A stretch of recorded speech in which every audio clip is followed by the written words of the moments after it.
گو حضرت سیدنا عیسیٰ روح اللہ علی نبینا علیہ الصلاۃ والسلام ایک قبر کے قریب گزرے تو عذاب ہو رہا تھا۔ کچھ وقفہ کے بعد پھر گزرے تو ملاحظہ فرمایا کہ اس قبر میں نور ہی نور اور وہاں رحمت الہی کی بارش ہو رہی ہے۔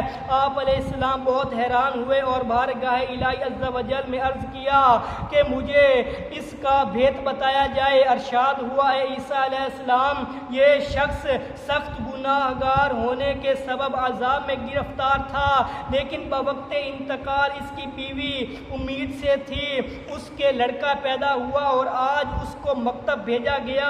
استاد نے اس کو بسم اللہ الرحمن الرحیم پڑھائی۔ مجھے حیا آئی کہ میں اس شخص کو زمین کے اندر عذاب دوں جس کا بچہ زمین کے اوپر میرا نام لے رہا ہے۔ اللہ عز و جل ان پر رحمت ہو اور ان کے صدقے ہماری بے حساب مغفرت ہو۔